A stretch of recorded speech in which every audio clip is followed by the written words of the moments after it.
Rajshahi college কর্তৃক আয়োজিত online ভিত্তিক এই ক্লাস কার্যক্রমে উচ্চ মাধ্যমিক প্রথম বর্ষের সকল শিক্ষার্থীকে আমার পক্ষ থেকে অভিনন্দন এবং শুভেচ্ছা।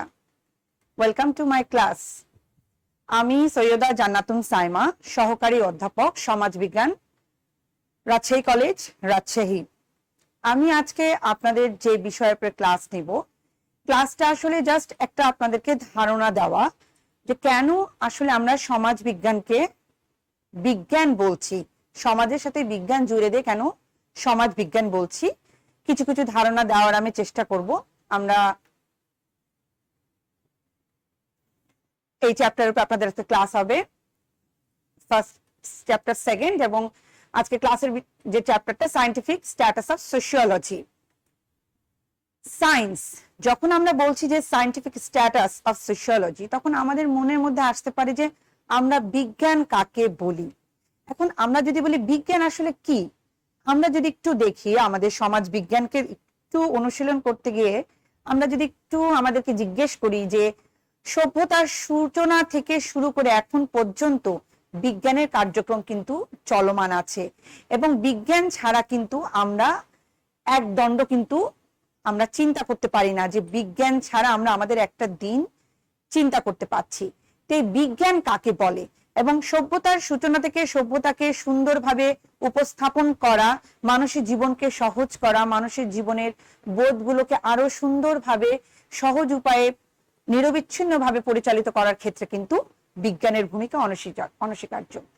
এখন আমরা বলি যে বিজ্ঞান কাকে বলে। What is science? Science from the Latin word scientia meaning knowledge। প্রথম কথা কি, সায়েন্স মানে বলছি আমি নলেজ, অর্থাৎ সায়েন্স হচ্ছে কি জ্ঞান। কোন অর্থে? সাইন্টিয়া অর্থে, অর্থাৎ ল্যাটিন যে শব্দটা, সেই শব্দ থেকে আমরা বলছি সেটা কি নলেজ, অর্থাৎ জ্ঞান। এবং বলা হচ্ছে is a systematic enterprise that builds and organizes knowledge in the form of testable explanations and prediction about the universe।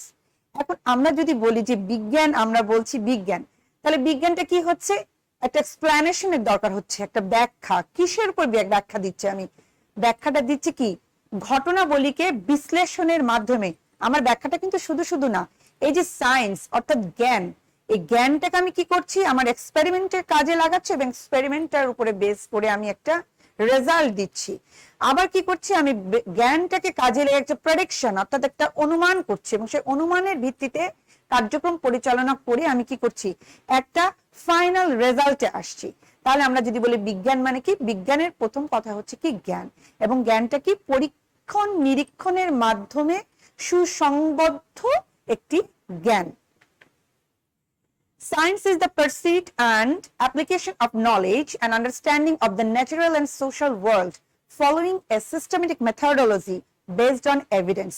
এইবার আসি আমি আমাদের যে ব্যাপারটা, সেটা হলো কি এখানে আমি একটা কথা উল্লেখ করেছি মেথডোলজি। মেথডোলজি কিন্তু নিয়ে আমাদের এই চ্যাপ্টারটা আমরা পরবর্তীতে এগোবো।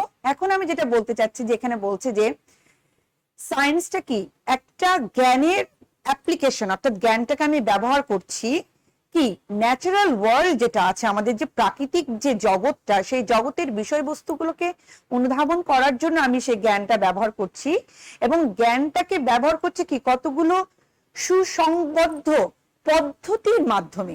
অর্থাৎ শুধু শুধু আমি সামনের দিকে এগিয়ে যাচ্ছি জ্ঞান আহরণের জন্য, তা কিন্তু না। জ্ঞানটা আছে, সে জ্ঞানটাকে আমি সুসংবদ্ধ কতগুলো পদ্ধতির মাধ্যমে ব্যবহার করে যে বিষয়টা আমরা অনুধাবন করছি সেটাকে বলছি আমরা সায়েন্স।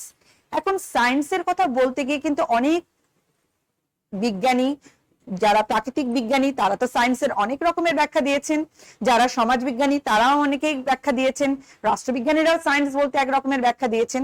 হবসাউস এই নামটা আপনারা অনেকে শুনেছেন। উনি তার লেভিয়াথিন গ্রন্থে 1670 অর্থাৎ সপ্তদশ শতকে উনি বলেছেন যে বিজ্ঞান বলতে বোঝায় কার্যকারণ সূত্রে গ্রথিত জ্ঞান।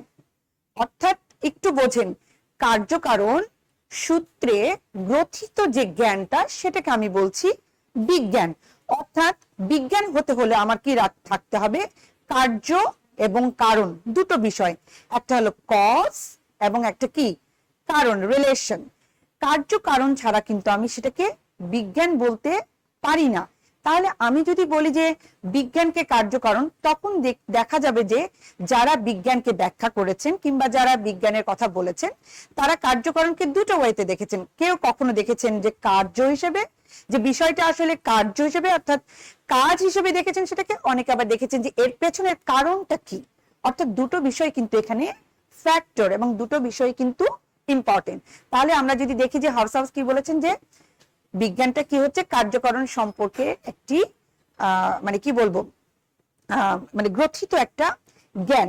এবং দেখা যাচ্ছে যে আমরা যদি বলি যে বিজ্ঞান হচ্ছে বিশেষ জ্ঞান যা কি করছে, কার্যত পর্যবেক্ষণ, পরীক্ষণ, নিরীক্ষণ এরপরে ভিত্তি করে দেখা যাচ্ছে কি একটা সুসংবদ্ধ ফলাফল আমরা ব্যক্ত করছি, সেটাকে কিন্তু আমরা বলছি বিজ্ঞান।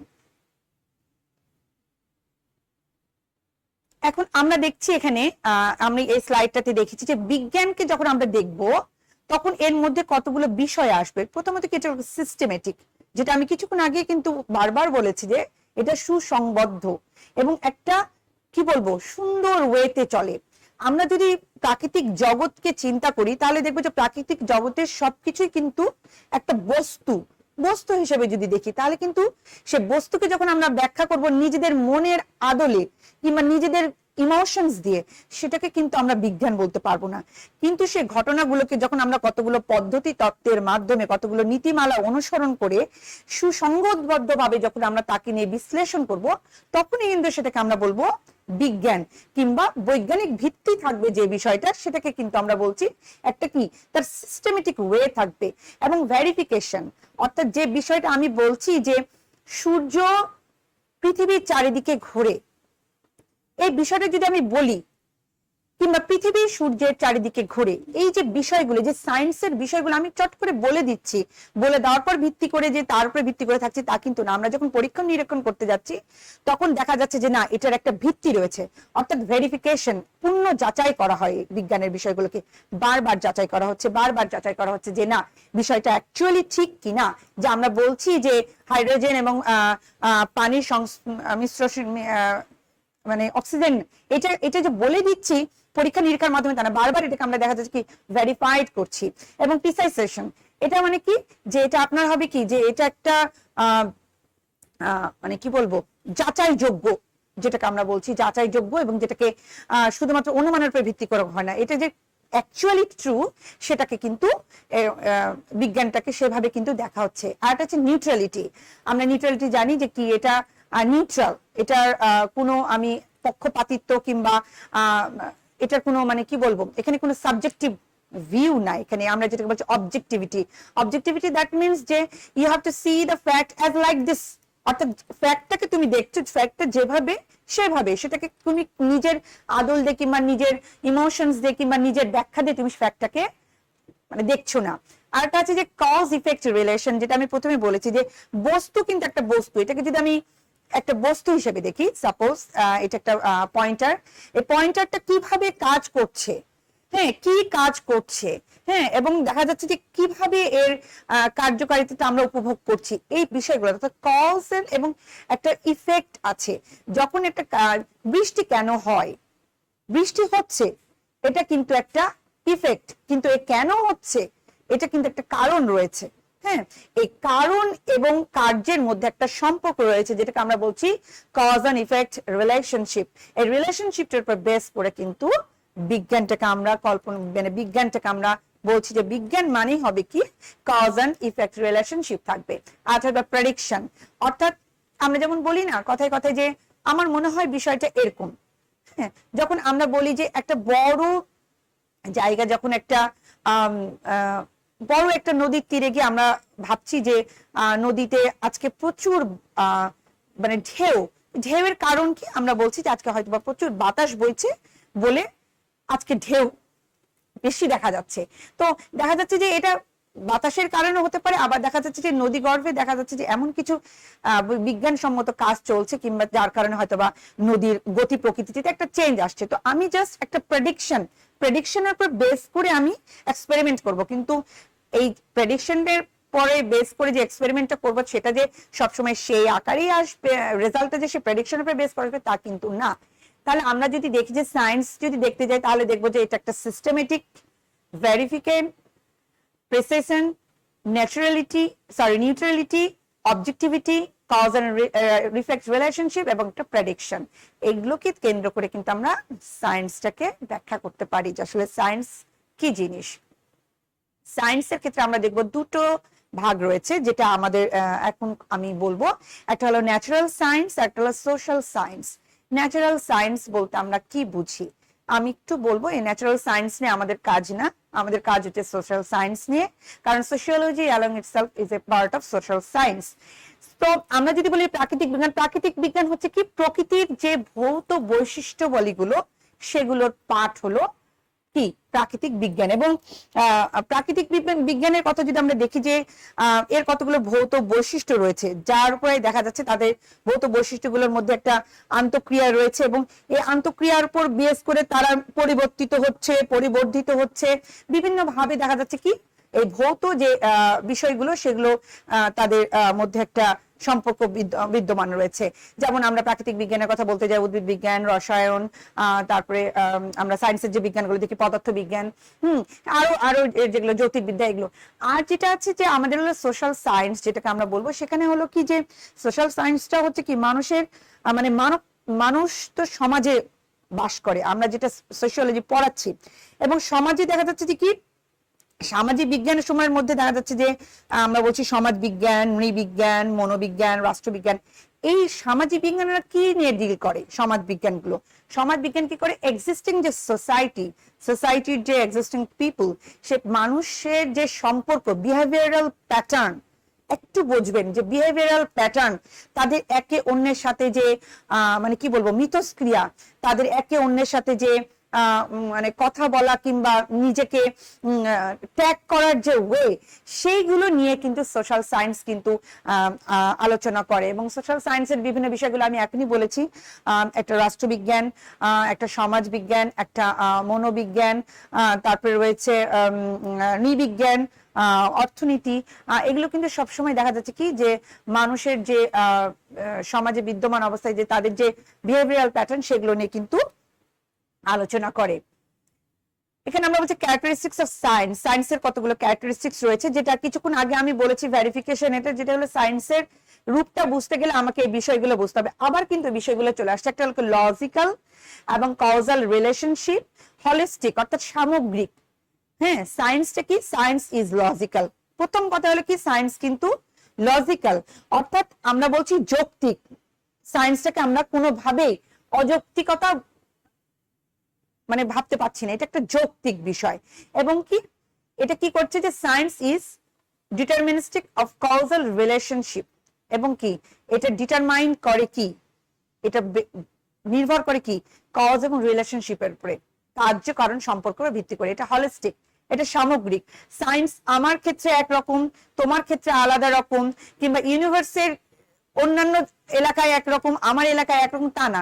সায়েন্স কিন্তু হলিস্টিক, এটা সামগ্রিক বিষয় এবং স্পেসিফিক, নির্দিষ্ট, এবং কি ভেরিফাইবল, যেটাকে আমরা বারবার যাচাই করতে পারি। এবং মডিফিকেশন, এটা খুব সুন্দর কথা বলেছে যে কি সায়েন্সটাকে মডিফিকেশন, অর্থাৎ তুমি বারবার সায়েন্সটাকে কি করতে পারো, নিরীক্ষণ, পরীক্ষণ, অনুবীক্ষণের মাধ্যমে মডিফাইড করতে পারো, ভেরিফাইড করতে পারো। এবং কি বলছে যে ইন্টার সাবজেক্টিভ। তাহলে আমরা যদি বলি যে সায়েন্সের ক্যারেক্টারিস্টিক্স যদি আমরা বর্ণনা করতে বলি কিংবা ক্যারেক্টারিস্টিক্স গুলো যদি আমরা উল্লেখ করতে বলি, আমরা পারবো না। আমরা পারবো যে সায়েন্সের ক্যারেক্টারিস্টিক্স গুলো কি এবং কিসের উপর ভিত্তি করে অ্যাকচুয়ালি আমরা সেটাকে সায়েন্স বলছি। What is scientific method?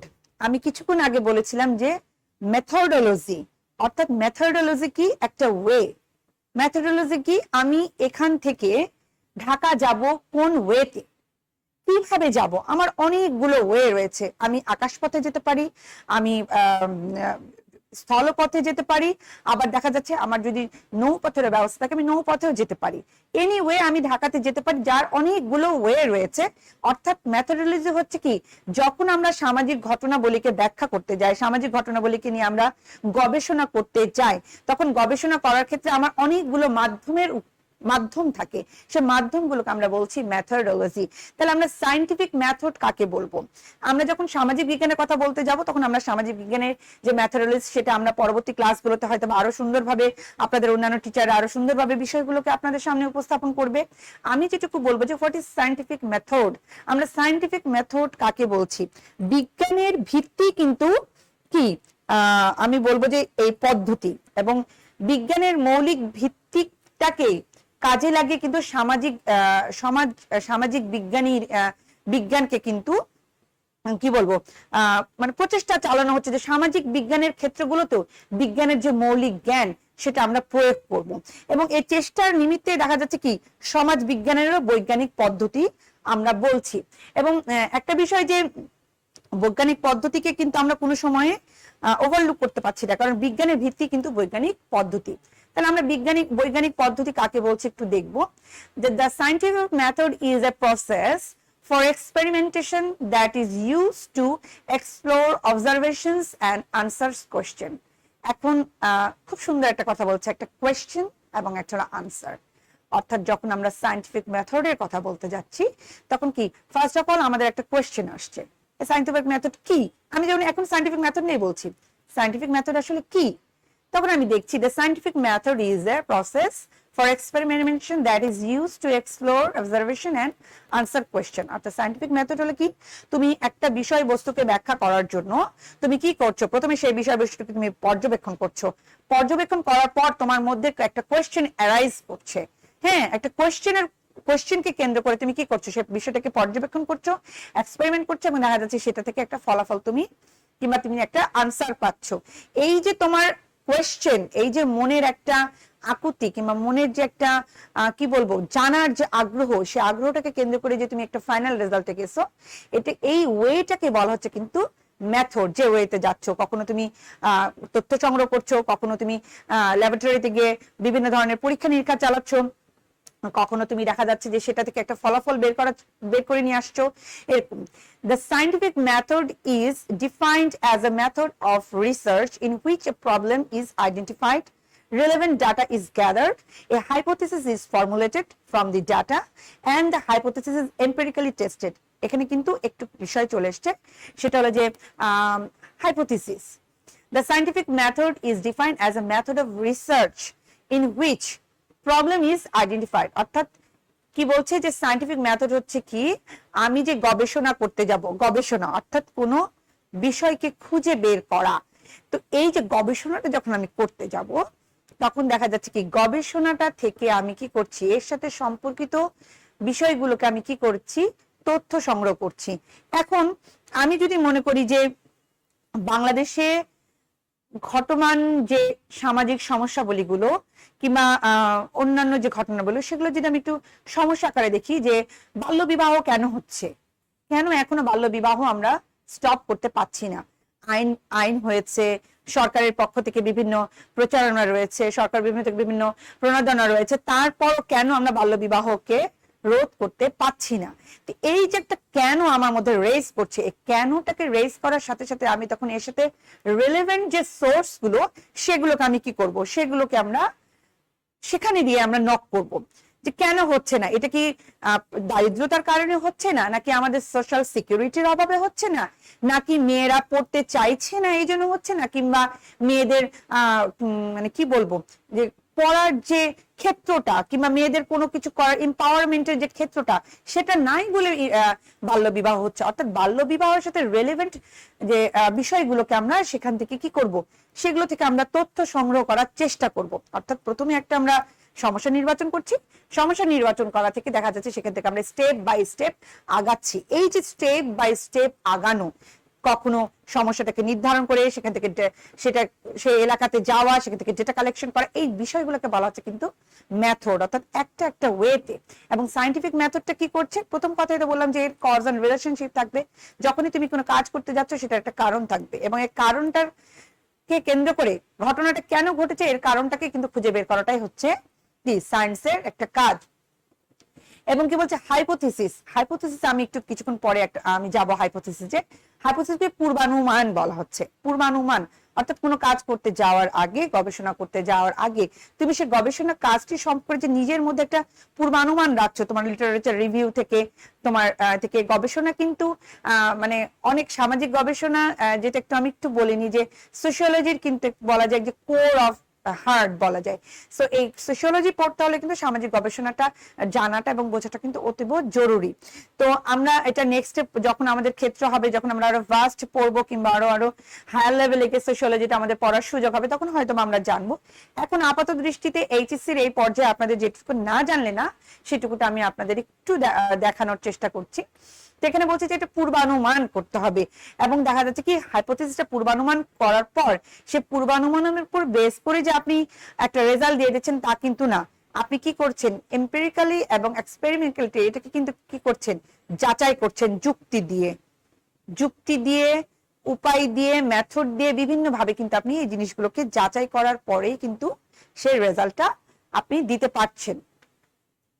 Scientific method কতগুলো স্টেপ রয়েছে, যেগুলোকে আমরা বলতে পারি যে বেসিক স্টেপ, যে স্টেপ গুলো না থাকলে আমরা সায়েন্টিফিক মেথডের কথা মানে ভাবতে পারবো না। এবং সেই সায়েন্টিফিক মেথডের কথা যখন আমরা বলছি, তখন দেখা যাচ্ছে কি এটা কি একটা মেক অ্যান অবজারভেশন। হ্যাঁ, এটা কি করে, প্রথমে একটা বিষয়কে কি করে, পর্যবেক্ষণ করে।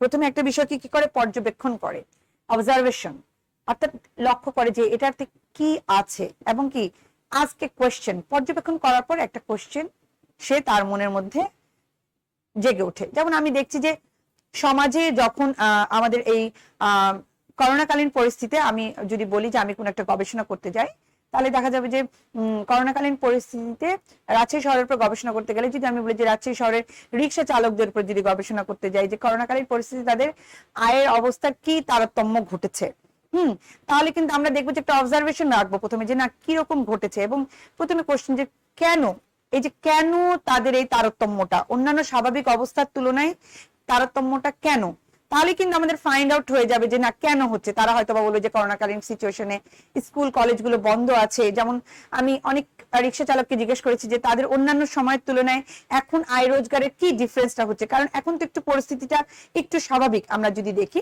একটু স্বাভাবিকভাবে আমরা কিন্তু একটু চলাফেরা করারও চেষ্টা করছি। তো তারা প্রায় বলছে যে যতদিন না পর্যন্ত স্কুল কলেজ খুলছে না, তাদের নাকি ইনকামটা মানে বৃদ্ধি পাচ্ছে না, আগের অবস্থায় যাচ্ছে না। তার মানে কি যে এই যে স্কুল কলেজগুলোতে যে স্টুডেন্টরা যারা পরিবহনের মাধ্যম হিসেবে রিক্সাগুলোকে চুজ করে, তারা যেহেতু যেহেতু স্কুল কলেজগুলো বন্ধ, তো এই ক্ষেত্রটা তাদের কিন্তু আর উন্মোচিত হচ্ছে না। তাহলে এটাকে যদি আমি একটা গবেষণা আকারে ধারণ করতে যাই, তাহলে দেখা যাচ্ছে আমার রিক্সা চালকের পারিবারিক অবস্থা, তার মানে বিভিন্ন বিষয়গুলো, তার সোশিও ইকোনমিক ব্যাকগ্রাউন্ড গুলো, এই জিনিসগুলো কিন্তু আমাকে অবজার্ভ করতে হবে। সেই জিনিসগুলোকে আমাকে দেখে তারপরে এই সম্পর্কে আমাকে এগোতে হবে। এবং আবার একটা চলে এসছে যে হাইপোথিসিস অর টেস্টেবল এক্সপ্লেনেশন, এবং আমার হলো কি একটা অনুসন্ধান থাকবে, এবং আমার একটা অনুসন্ধিৎসা মন যেটাকে বলা হচ্ছে, হ্যাঁ, সে হাইপোথিসিস আমরা একটা বিল্ড করব এবং সেটাকে কি করব, টেস্ট করব, অর্থাৎ পরীক্ষা করব, এবং সেটাকে বারবার নিরীক্ষা করে আমরা একটা ব্যাখ্যা দেওয়ার চেষ্টা করব। হ্যাঁ, এটা হলো সায়েন্সের একটা সায়েন্টিফিক মেথডের একটা ওয়ে। এবং make a prediction based on the hypothesis, এবং হাইপোথিসিসের উপর বেস করে আমি একটা কি করব, একটা ভবিষ্যৎবাণী, হ্যাঁ, একটা প্রেডিকশন করব আমরা, যেটা এই কাজটা করলে আমার এটা হতে পারে। অর্থাৎ আমি আগেই ধরে নিচ্ছি যে যেমন আমি কিছুক্ষণ আগে বলেছি যে হয়তো বা করোনার কারণে, হয়তো বা কোভিড এর কারণে দেখা যাচ্ছে যে রিক্সা চালকদের কি বলবো ডেইলি যে ইনকামটা সেটা হয়তো বা কমে গেছে, কিন্তু এটা আরো অন্য কারণও থাকতে পারে। এমন না যে আমার প্রেডিকশনটাই যে ঠিক হবে তা না। আমার প্রেডিকশনটা যখন আমি রেজাল্ট ডেটা কালেক্ট করব, সেই ডেটাগুলোকে অ্যানালাইসিস করব, সেই ডেটাগুলো অ্যানালাইসিস করার মাধ্যমে একটা ফলাফল দিব, তখন দেখা যাচ্ছে আমার যে প্রেডিকশনটা, আমি যে হাইপোথিসিস বিল্ড করেছিলাম সেটা ট্রু নাও হতে পারে। আবার দেখা যাচ্ছে যে হাইপোথিসিসটা আমরা বিল্ড করেছি সেটা ট্রু হতে পারে। তো হাইপোথিসিস সবসময় ট্রু হবে মেথড ইউজ করার পর আফটার গেটিং রেজাল্ট, তাও কিন্তু না। এটা বলা হচ্ছে iterate use the results to make new hypothesis or prediction. এটা একদম লাস্ট স্টেজ এবং এটা যে একেবারেই সবসময় যে ট্রু হবে কিংবা সবসময় যেটা এসেনশিয়াল একটা স্টেপ তা কিন্তু না। বেসিক স্টেপ মূলত পাঁচটা বলা হয়েছে। একটা হলো কি অবজারভেশন, একটা কোয়েশ্চেন, একটা এক্সপ্লেনেশন, একটা হাইপোথিসিস এবং একটা প্রেডিকশন। এবং এখানে বলা হচ্ছে লাস্টেরটা যে আমি যে রেজাল্টটা পাবো সেই রেজাল্টের উপর ভিত্তি করে আমি পুনরায় একটা হাইপোথিসিস বিল্ড করব এবং পুনরায় একটা ভবিষ্যৎবাণী করার চেষ্টা করব। তাহলে আমরা একটু বলে নিই যে scientific method has 5 basic step. কি কি? ফার্স্ট অফ অল একটা হলো observation, question, explanation based on hypothesis, prediction এটা বেসড অন হাইপোথিসিস এবং কি একটা এক্সপ্লেনেশন। এখানে বলছি step of the scientific method.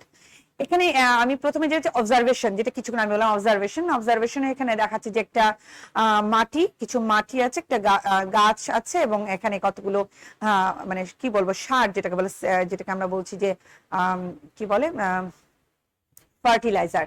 তো এখানে বলছে which type of fertiliser works the best. যে রিসার্চার কিংবা যে দেখতে চাইছে, যার মনে অনুসন্দেহ, জিজ্ঞেস করছে যে কোন ফার্টিলাইজারটা আমার গাছের জন্য বেস্ট হবে। তো plants grow fertiliser grow the first, অর্থাৎ সে একটা হাইপোথিসিস বিল্ড করেছে যে আমি প্ল্যান্টে যদি ফার্টিলাইজার দিই তাহলে সে কিন্তু দ্রুত গ্রো করবে। তারপরে তার কোশ্চেন আসছে যে কোনটা দিলে সে মানে কোন ফার্টিলাইজারটা দিলে তার প্ল্যান্টটা দ্রুত বেড়ে উঠবে। তারপরে দেখা যাচ্ছে যে সে কি করছে, যে প্ল্যান্টটাতে ফার্টিলাইজার ইউজ করেছে সেই প্ল্যান্টটা দেখা যাচ্ছে অ্যাজ এ রেজাল্ট দেখা যাচ্ছে কি প্ল্যান্টটা বড় হয়ে গেছে। এটা প্ল্যান্টটা, এবং ওই প্ল্যান্ট গুলো কিন্তু এ বি সি মধ্যে এ প্ল্যান্টটা কিন্তু বড় হয়ে গেছে। হ্যাঁ, তো তারপরে উনি বলছে যে ফার্টিলাইজার দিলেই যে আমার গাছটা বড় হবে সেটা কিন্তু হাইপোথিসিস ছিল তার একটা। এবং সে করেছে কি, তার প্রথম যেটা ছিল যে which type of fertiliser works the best. হ্যাঁ, এবং সে বেস্ট ফার্টিলাইজারটা কিন্তু এখানে ইউজ করেছে। এবং তারপরে যেটা এসছে যে কনক্লুশনে এসে দেখা যাচ্ছে যে সে যে ফার্টিলাইজার ইউজ করেছিল সে তে ফার্টিলাইজার ইউজ করেছিল, বি সি তে কিন্তু ফার্টিলাইজার ইউজ করেনি, যার ফলে কি হয়েছে তার হাইপোথিসিসটা কিন্তু ট্রু হয়েছে। যে আমি যে ভেবেছিলাম যে ফার্টিলাইজার ইউজ করলে গাছ গ্রো হবে সেটা কিন্তু প্রুভ হয়েছে। আমরা কিন্তু বলেছি সায়েন্সের ক্ষেত্রে যে আমরা কি করছি, ভৌত বিষয়গুলো থেকে কিন্তু জ্ঞান আহরণ করছি। ভৌত বিষয়গুলো কিন্তু প্রকৃতিতে ছড়িয়ে ছিটিয়ে আছে, সেখান থেকে কিন্তু আমরা কি করছি, বস্তুগুলোকে নিয়ে পরীক্ষা নিরীক্ষার মাধ্যমে একটা রেজাল্ট দিচ্ছি। এবং এই পরীক্ষা নিরীক্ষার মাধ্যম মানে হলো কি মেথড, সায়েন্টিফিক মেথড। আমি যা তা ভাবে কিন্তু পরীক্ষা নিরীক্ষা করতে পারছি না। তাহলে এখানে যখন একজন হাইপোথিসিস বিল্ড করছে যে আমি সার দিলে কিন্তু গাছটা বেড়ে যাবে, অর্থাৎ তার একটা পূর্ব জ্ঞান যে সার দিলে গাছ বেড়ে যায়, এই পূর্ব জ্ঞানটাকে যাচাই করে সে যখন সার প্রয়োগ করেছে এবং গাছটা যখন বড় হয়ে গেছে তখন দেখা যাচ্ছে কি তার যে হাইপোথিসিসটা সেটা প্রুভ হয়েছে। আবার এমন হতে পারতো যে সে যদি হাইপোথিসিস বিল্ড করতো যে না সার দিলেই আমার গাছ বেড়ে যাবে, সেক্ষেত্রে যদি আমরা সিটাকে আমরা যদি এই সি নাম্বারটাকে অর্থাৎ সিটাকে যদি আমরা বলি যে এখানেও সে সার দিয়েছে, কিন্তু দেখা যাচ্ছে কি সে গাছটা সেই সারটা কি কাজে দেয়নি। যে দেখা যাচ্ছে কি যে সে যে মানে আইডিয়াটা করে সে হলো সার দিয়েছিল সেই আইডিয়াটা তার হাইপোথিসিসটা ট্রু হয়নি, যার ফলে কি হচ্ছে গাছটা যেমনকার তেমনই থেকে গেছে, গাছটা কিন্তু বেড়ে যায় না। অর্থাৎ হাইপোথিসিসটা হলো কি একটা পূর্বানুমানের উপর ভিত্তি করে তোমার স্টেপিং করা, একটা পূর্বানুমানের উপর ভিত্তি করে তুমি স্টেপিং করছো সামনের দিকে, কোনো বিষয়কে উদ্ঘাটনের জন্য, কোনো বিষয়কে পরীক্ষণের জন্য, কোনো বিষয়কে নিরীক্ষণের জন্য এবং সেটার থেকে একটা রেজাল্ট স্থাপনের জন্য। Stages of scientific method. আমরা যদি বলি যে আমরা সায়েন্টিফিক মেথড ইউজ করব, তো সায়েন্টিফিক মেথড ইউজ করার ক্ষেত্রে কি কি স্টেজ রয়েছে। আমরা যদি এখন একটু আমি আমার সোশিওলজি থেকে আমি বলতে চাবো যে সোশিওলজিতে যে সায়েন্টিফিক মেথড ইউজ করা হয়, বিভিন্ন মেথডোলজি ইউজ করা হয় সামাজিক ঘটনাবলীগুলোকে ব্যাখ্যা করার জন্য, সামাজিক ঘটনাবলীকে বিশ্লেষণ করার জন্য, সেটাও কিন্তু সায়েন্টিফিক মেথড অফ সোশিওলজি, যেটাকে আমরা বলছি রিসার্চ মেথডোলজি বা মেথডোলজি, যেটাকে আমরা পরবর্তী ক্লাসগুলোতে হয়তো বা আমরা আরো সুন্দরভাবে পড়ানোর চেষ্টা করব কিংবা আরো সুন্দরভাবে বোঝার চেষ্টা করব।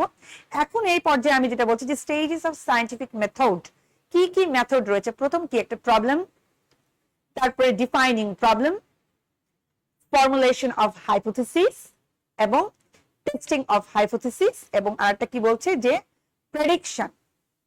তো এখন আমরা যদি বলবো যে আইডেন্টিফাইং প্রবলেম, অর্থাৎ আমরা কি করব, বৈজ্ঞানিক পদ্ধতির প্রথম কাজ হলো কি গবেষণার জন্য একটি বিষয় বা একটা সমস্যা নির্বাচন করা।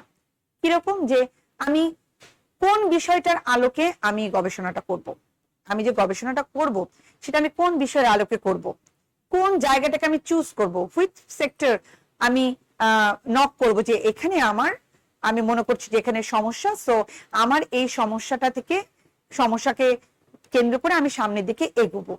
এবং বলা যাচ্ছে যে দৈনন্দিন জীবনে আমরা নানা রকমের ঘটনা প্রত্যক্ষ করি, সোসাইটিতে দেখা যাচ্ছে নানা রকমের ঘটনা ঘটছে, এবং এই ঘটনাগুলোকে কোনোটি আমাদের দৃষ্টি আকর্ষণ করে, আবার কোনোটি দেখা যাচ্ছে আমাদের দৃষ্টি আকর্ষণ করতে পারছে না। তো যখন আমরা বলবো যে সামাজিক বিজ্ঞানের ক্ষেত্রে যখন আমরা বলতে যাব যে ঘটনাগুলো কি, তখন দেখা যাচ্ছে আমরা বলছি যে ধরেন বিভিন্ন ধরনের সামাজিক ঘটনা ঘটছে যেগুলো আমাদের সমাজের মধ্যে নানা রকম বিশৃঙ্খলা তৈরি করছে, সমাজের যে এক্সিস্টিং যে কালম এন্ড কোয়াইট সিচুয়েশন সেটাকে ডিস্টার্ব করছে। তো সেক্ষেত্রে দেখা যাচ্ছে যেমন জনসংখ্যা বৃদ্ধি রয়েছে, মাদকাসক্ত রয়েছে, তারপরে যৌতুক প্রথা ইত্যাদি। এই ঘটনাগুলো আমাদের সমাজকে কিভাবে প্রভাবিত করছে। এখন যখন আমরা একটা চিন্তা করব যে যখন যৌতুক প্রথা একজন দুইজন যৌতুকের কারণে যখন একজন দুইজন মানে কি বলবো নিগৃহীত হচ্ছে, তখন কিন্তু এটা সোসাইটির প্রবলেম না, কিন্তু এই একজন দুইজনের ঘটনা যখন সামগ্রিকভাবে অ্যাজ এ হলিস্টিক ওয়ে যখন আপনার সোসাইটিকে হার্ম করছে, সোসাইটিকে মানে কি বলবো খারাপের দিকে নিয়ে যাচ্ছে, কি বলবো নেতিবাচকতার দিকে নিয়ে যাচ্ছে, কিংবা ডিগ্রেডেশনের দিকে নিয়ে যাচ্ছে, তখনই কিন্তু এটা আপনার জন্য একটা ইস্যু। কিসের ইস্যু? এটা গবেষণার ইস্যু, অর্থাৎ একটা সমস্যা হিসেবে যখন আপনি তাকে নির্বাচন করবেন এবং কি করবেন, ডেফিনেশন অফ প্রবলেম। এখন অনেকে বলে যে আমি একজন রিসার্চার, অ্যাজ এ রিসার্চার আমি যখন বলছি যে যৌতুকের কারণটা কি, মানুষ যেহেতু সে দরিদ্র অবস্থায় আছে, তার মধ্যে দারিদ্রতা রয়েছে, তার অভাব রয়েছে, সেই কারণে সে যৌতুক আশা করছে। কিন্তু আমি যদি একজন রিসার্চার আমি যখন এটা নিয়ে কাজ করতে যাব, তখন দেখা যাচ্ছে যে আমি একটা হাইপোথেসিস বিল্ড করছি যে না, মানুষ অ্যাকচুয়ালি দরিদ্র অবস্থার জন্যই এই যৌতুক প্রথায় আমাদের এখনো অ্যাবলিশ হচ্ছে না সোসাইটি থেকে। তার আর্জ থাকছে যে সে অন্যের কন্যা পক্ষ থেকে টাকা নিয়ে সে নিজের আর্থিক অবস্থানটাকে ভালো করবে। কিন্তু আমি যখন গবেষণা করতে যাচ্ছি, তখন দেখা যাচ্ছে যে যৌতুক প্রথা শুধুমাত্র যে সমাজের যে কি বলবো একটা লোয়ার ক্লাস, কিংবা যারা নিম্ন শ্রেণীর, কিংবা যারা মধ্যবিত্ত শ্রেণী, কিংবা যারা নিম্নবিত্ত তাদের মধ্যে রয়েছে তা না, উচ্চবিত্তের মধ্যেও রয়েছে। তাহলে আমি কি এটাকে আমার জন্য হাইপোথিসিস যেটা আমি বিল করলাম যে না, শুধু দারিদ্র অবস্থার জন্যই মানুষ যৌতুক প্রথায় নিজেদেরকে অভ্যস্ত করছে, তাহলে কিন্তু দেখবেন যে এটা কিন্তু হাইপোথিসিস যে বিল করছি সেটা কিন্তু ঠিক ছিল না। তখন গবেষক করবে কি, নিজের মতো করে একটা কারণ এবং নিজের মতো করে একটা ডেফিনেশন দিবে, প্রবলেমটার একটা নতুন একটা ডেফিনেশন দিবে, যেটাকে আমরা বলছি ডেফিনেশন অফ প্রবলেম। এবং ফর্মুলেশন অফ হাইপোথিসিস, আমি কিছুক্ষণ আগে বলেছি যে কি করব, আমি একটা হাইপোথিসিস মানে দেখবো যে গবেষণা সমস্যার মধ্যকার যে ধারণাগুলো পারস্পরিক সম্পর্কিত, একটা ধারণার সাথে আরেকটা ধারণা সম্পর্কিত, এই সম্পর্কগুলো ভিত্তি করে আমি কি করব, একটা হাইপোথিসিস তৈরি করব। যে হাইপোথিসিসটাকে আবার কি করব, আমি পুনরায় চেক করব, টেস্ট করব।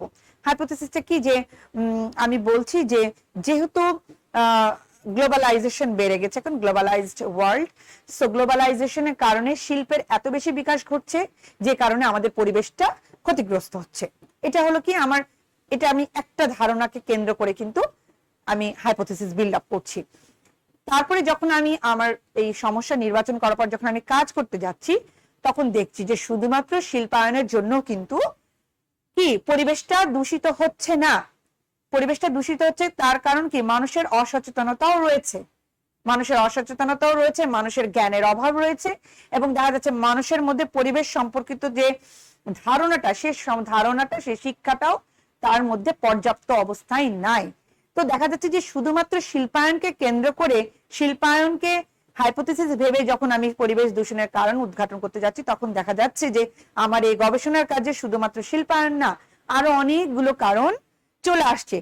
তাহলে যখন যেটা কালেক্ট করবো, এবং যেটা কালেক্টের মধ্যে যখন এই কারণগুলো চলে আসবে এবং অ্যানালাইসিস করতে যাব, তখন কি স্বাভাবিকভাবেই কিন্তু আমার রেজাল্টটা যে হাইপোথিসিসের রেজাল্ট হতো সেই রেজাল্ট থেকে কিন্তু একটা ডিফারেন্ট রেজাল্ট আসবে, এবং কি করব যে এই ডিফারেন্ট রেজাল্টের উপর বেস করে কিন্তু আমি একটা ভবিষ্যৎবাণী করব, যেটাকে বলা হচ্ছে প্রেডিকশন। এবং অনুসন্ধানটা যদি তথ্য দ্বারা সমর্থিত হয়, অর্থাৎ আমি যে তথ্যগুলো কালেক্ট করছি সেটা যদি আমার হাইপোথিসিসকে সমর্থন করে, তাহলে আমার প্রেডিকশন আমার মতো আসবে, যেটা আমি প্রেডিক্ট করব। আর দেখা যাচ্ছে তথ্যগুলো যদি আমার হাইপোথিসিসকে মানে কি বলবো সাপোর্ট না করে, সাপোর্টিভ না হয়, তাহলে দেখা যাচ্ছে যে কি সেটা বিপরীত সিদ্ধান্ত আসতে পারে। অর্থাৎ আমার সিদ্ধান্ত যেটা ছিল আমার দিকে যে না এরকমই রেজাল্ট আসবে, সেটা দেখা যাচ্ছে বিপরীতে আসতে পারে। এখানে বলেছি আমি একটু হাইপোথিসিসটা কি জিনিস একটু ছোট্ট একটা ধারণা দিব আপনাদেরকে, এটা যা বোঝার জন্য আরো একটু আপনাদেরকে আরো কয়েকটা ক্লাস নিলে আমার মনে হয় রিসার্চের বিষয়গুলো একটু বোঝানো সহজ হবে, যেটা হয়তো পরবর্তীতে অন্যান্য শিক্ষকরা কিংবা আমরা চেষ্টা করবো আপনাদের সামনে সেটা উপস্থাপন করার। A hypothesis is an assumption about how two or more variables are related. It makes a conjectural statement about the relationship between those variables. অর্থাৎ সোশিওলজিতে যখন আমরা হাইপোথিসিসের কথা বলতে যাচ্ছি, তখন এটা দুটো প্রত্যয়ের মধ্যে একটা কানেক্টিভিটি তৈরি করবে। অর্থাৎ আমি একটা প্রত্যয় আর আপনাদের এই মানে কিভাবে বলবো দুটো মানুষ, দুটো ব্যক্তি কিংবা দুটো জিনিসের মধ্যে, যেটাকে আমরা বলছি ভ্যারিয়েবলস, যেগুলোকে বলছি আমরা চলো, কিরকম বলছে যে এবং কি মানুষের যে বিহেভিয়ার, সে বিহেভিয়ারকে কিন্তু এই চলকগুলো কি করে ইনফ্লুয়েন্স করে, কি করে ইনফ্লুয়েন্স করে, প্রভাবিত করে। কিরকম? In research, independent variables are the cause of the change. The dependent variables is the effect or things that is change. যেটা আমরা কিন্তু বলছি cause and effect relationship। কেন আমরা সায়েন্স বলছি আমাদের সোশিওলজিকে, আমি একটু খালি বলে আমাদের ক্লাসটা একটু শেষ করব। এখন যেটা আমি বলতে চাচ্ছি যে এই যে cause and relationship, cause and effect, তো বলছি যে দুটো ভ্যারিয়েবল, দুটো চলকের মধ্যে যে সম্পর্ক, সেটা কি করছে যে পরিবর্তনটা আনছে। কি রকম? যে বলছে কি দ্য ইন্ডিপেন্ডেন্ট ভ্যারিয়েবলস আর the cause of the change, যে পরিবর্তনটা হচ্ছে তার কারণ হিসেবে যে মানে স্বাধীন চালকগুলো কি ভূমিকা পালন করছে। আর যে সমস্ত চালকগুলো ডিপেন্ডেন্ট অর্থাৎ পরাধীন নির্ভরশীল, তারা কি করছে, তারা হচ্ছে ইফেক্ট, ফলাফল। এখানে একটা উদাহরণ দিয়েছে যে হাউ ডাজ জেন্ডারকে বলা হচ্ছে ইন্ডিপেন্ডেন্ট ভ্যারিয়েবল, অর্থাৎ লিঙ্গটাকে বলা হচ্ছে ইন্ডিপেন্ডেন্ট, অর্থাৎ সে কিন্তু কি স্বাধীন। হাউ ডাজ ইন্ডিপেন্ডেন্ট ভ্যারিয়েবল আপনাকে কি করছে, ইন্ডিপেন্ডেন্ট ভ্যারিয়েবল কি করছে, এফেক্ট করছে rate of income the dependent variable. বোঝেন বিষয়টা? ইন্ডিপেন্ডেন্ট ভ্যারিয়েবল কি হচ্ছে, ইন্ডিপেন্ডেন্ট ভ্যারিয়েবল হচ্ছে আমার জেন্ডার, এবং সেটা কি করছে, ইফেক্ট করছে কি আমার ডিপেন্ডেন্ট ভ্যারিয়েবল কোনটা, আমার যে ইনকামটা। হাউ ডাজ ওয়ান রিলিজিয়নটা কি হচ্ছে ইন্ডিপেন্ডেন্ট ভ্যারিয়েবল, তো রিলিজিয়নটা কিন্তু ইন্ডিপেন্ডেন্ট। এফেক্ট ফ্যামিলি সাইজ, অর্থাৎ রিলিজিয়ন কি আমার যে ফ্যামিলি সাইজ, সে ফ্যামিলি সাইজের উপরে কোনো এফেক্ট করছে, রিলিজিয়নের কারণে কি আমি ফ্যামিলি সাইজটা ছোট রাখছি কিংবা আমার ফ্যামিলি সাইজটা কি বড় হয়ে যাচ্ছে, এই জিনিসটা হচ্ছে কি এই ফ্যামিলি সাইজটা হচ্ছে ডিপেন্ডেন্ট ভ্যারিয়েবল আর রিলিজিয়নটা হচ্ছে ইন্ডিপেন্ডেন্ট ভ্যারিয়েবল, যেটাকে কিন্তু আমি কোনোভাবেই প্রভাবিত করতে পারছি না, বরং ইন্ডিপেন্ডেন্ট ভ্যারিয়েবলটা আমার কি আমাকে প্রভাবিত করছে, যেটা হচ্ছে কি ডিপেন্ডেন্ট ভ্যারিয়েবল। অর্থাৎ আমার ফ্যামিলি সাইজকে প্রভাবিত করছে রিলিজিয়ন, বরং আমার ফ্যামিলি সাইজ দ্বারা কিন্তু আমি রিলিজিয়নকে প্রভাবিত করতে পারছি না। How is social class the dependent variable affected by level of education the independent variable, অর্থাৎ আমার যে সোশ্যাল ক্লাসটা, আমি যে সোশ্যাল ক্লাসে বিলং করি, আমার ক্লাস স্ট্রাকচার, আমার ক্লাস যে পজিশন, সেটা হচ্ছে কি ডিপেন্ডেন্ট ভ্যারিয়েবল। সেটা কি আমার যে এডুকেশনাল লেভেল, হ্যাঁ সে এডুকেশনাল লেভেলটাতে কি কোনো পরিবর্তন নিয়ে আসতে পারছে, সে এডুকেশনাল লেভেলে কি তার কোনো প্রভাব রয়েছে, এটা কিন্তু কি হচ্ছে একটা ইন্ডিপেন্ডেন্ট ভ্যারিয়েবল। তা আমরা যখন রিসার্চ পড়তে যাব, রিসার্চ মেথডোলজি নিয়ে, তখন আমরা দেখা যাচ্ছে ইন্ডিপেন্ডেন্ট ডিপেন্ডেন্ট এই ভ্যারিয়েবল গুলো একটু ক্লোজ থেকে জানার চেষ্টা করব। এখন আমরা যেটা বলবো যে এখানে আছে যে seeks to understand the hows and whys of human behaviour.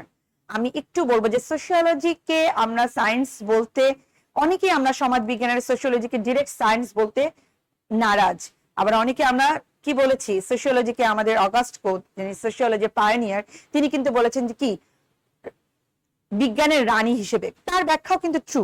এখন আমরা যদি দেখি যে প্রাকৃতিক বিজ্ঞান যেমন আপনার গবেষণাগারে পরীক্ষা নিরীক্ষার পরে একটা ভৌত প্রাকৃতিক অবস্থা থেকে তাদের যে ফলাফলটা প্রকাশ করছে, সামাজিক বিজ্ঞানের গবেষণা কিন্তু সে প্রকাশ করাটা সম্ভব হচ্ছে না। কারণ এখানে মানুষ কাজ করে কি নিয়ে? বিহেভিয়ার নিয়ে, মান, অর্থাৎ সিক to understand the hows and whys of human behavior. আর আপনি যখন হিউম্যান বিহেভিয়ার নিয়ে আলোচনা করতে যাবেন তখন কিন্তু আপনার পরিপূর্ণভাবে ওই নিক্তি দিয়ে কিংবা আপনার পরীক্ষার গায়ে যে সমস্ত ফানেল দিয়ে সেটা কিন্তু আপনি হিউম্যান বিহেভিয়ারকে সেটা কিন্তু মেজার করতে পারবেন না। But why we calling this science? কারণ আমরা যখন হিউম্যান বিহেভিয়ারকে অ্যানালাইসিস করতে যাচ্ছি, আমরা কিন্তু কি করছি? আমরা ফিল্ডে চলে যাচ্ছি, আমরা ডেটা কালেক্ট করছি থ্রু সাম কি মেথডোলজি, থ্রু সাম টুলস, রিসার্চ টুলস। যেমন আমরা কতগুলো পরিসংখ্যানিক বিষয় ইউজ করছি, পরিসংখ্যানিক ডেটা ইউজ করছি এবং সেগুলোকে অ্যানালাইসিসের উপর ভিত্তি করে সেগুলোকে কম্পাইল করে আমরা একটা রেজাল্ট দিচ্ছি। হ্যাঁ, তো এই ক্ষেত্রে কিন্তু আমরা বলতে চাইছি যে এটা কিন্তু একটা সায়েন্স, যেখানে হয়তো বা সাবজেক্টিভিটিও আছে আবার অবজেক্টিভিটি আছে। রিসার্চের ক্ষেত্রে এমন যেখানে সাবজেক্টিভ ভিউ যেখানে সাবজেক্টিভ ভিউ থাকবে এবং কি অবজেক্টিভিটিও থাকবে। তো আমরা কি করব? হিউম্যান বিহেভিয়ার নিয়ে যখন আলোচনা করতে যাচ্ছি তখন দেখা যাচ্ছে এখানে চলে আসছে ভ্যালুস, ইথিক্স, এই বিষয়গুলো। তো সোশিওলজিকে আমরা সায়েন্স বলছি এই কারণে যে সোশিওলজি কি করছে, অ্যাটলিস্ট যখন আমরা স্যাম্পলিং করছি, আমরা সেগুলো তথ্য কালেক্ট করে সেগুলোকে অ্যানালাইসিস করছি, সেগুলোর উপর বেস করে একটা ফলাফল দেওয়ার চেষ্টা করছি। সো ফর দিস রিজন আমরা কিন্তু সোশিওলজিকে সায়েন্স বলছি। আমরা যে আমাদের চ্যাপ্টারটা যেটার উপর যে সোশিওলজি, সামাজিক সমাজ বিজ্ঞানের সামাজিক মানে বৈজ্ঞানিক যে মর্যাদাটা, আর আরেকটা তো বলেছে কজ এন্ড ইফেক্ট রিলেশনশিপ। মানুষ যখন আমরা বলি যে মানুষ মাদকাসক্ত, তুমি মাদকাসক্ত, তখন কিন্তু আমি তাকে দেখছি মাদকাসক্ত হিসেবে, কিন্তু আমি যখন খুঁজতে যাবো যে কেন সে মাদকাসক্ত, what is the reason behind this, তখন কিন্তু তার উপরে গবেষণা করতে গেলে আমাকে কতগুলো ওয়েতে এগোতে হবে। হ্যাঁ, শুধুমাত্র তাকে জিজ্ঞেস করলে আপনি তুমি কেন মাদকাসক্ত তা কিন্তু না, তার কাছ থেকে আমাকে ফাইন্ড আউট করতে হবে তার প্রবলেমটা ফাইন্ড আউট করে তার সাথে আমার একটা র্যাপোর্ট বিল্ড করতে হবে, সম্পর্ক বিল্ড করে তার সাথে অ্যানালাইসিস করতে হবে, তার বিষয়গুলোকে, তার সমস্ত কিছুকে অ্যানালাইসিস করে কিন্তু আমি তখন রেজাল্ট দিতে পারি যে সে মাদকাসক্তের পেছনের কারণগুলো কি কি, হ্যাঁ, সোসাইটাল রিজন গুলো কি, সামাজিক রিজন গুলো কি। তা আমি একটু আপনাদের সায়েন্স সম্পর্কে একটু ধারণা দেওয়ার চেষ্টা করেছি। আমি একটু সমাজ বিজ্ঞানকে যে মেথডোলজি ইউজ করে গবেষণা পদ্ধতির মাধ্যমে যে গবেষণাগুলো করা হয়, সামাজিক ঘটনাগুলোকে উদ্ঘাটন করা হয়, সেটা বলার একটু চেষ্টা করেছি। আমার মনে হয় আপনারা আমার ক্লাসে একটু হলেও একটু সায়েন্স সম্পর্কে এবং সমাজ বিজ্ঞানের যে বৈজ্ঞানিক মর্যাদা ভিত্তিটা একটু হলেও আপনাদের ধারণা আছে। এবং আমি যেটা বলবো যে সোশিওলজি ইটসেলফ একটা মানে অনেক একটা কি বলবো যেটাকে মানে অনেক ফাস্ট একটা সাবজেক্ট, যেটাকে আপনি সোসাইটির মধ্যে belonging as a member of a society অনেক কিছু আপনি পড়তে গেলে হয়তো বা মনে হবে যে না এটা তো আমি জানি, এটা তো আমি জানি। তো এই যে ভ্যালুস, এথিক্স, নিউট্রালিটি, এই বিষয়গুলো, অবজেক্টিভিটি, এই বিষয়গুলো নিয়ে কিন্তু সোশিওলজি ডিল করে। তো সেক্ষেত্রে কিন্তু আমরা বলতে চাই যে সোশিওলজি কিন্তু অ্যালন ইটসেলফ একটা সায়েন্স। আপনারা সবাই ভালো থাকবেন, সবাই সুস্থ থাকবেন। আপনাদের সবাইকে অনেক অনেক ধন্যবাদ। আসসালামু আলাইকুম।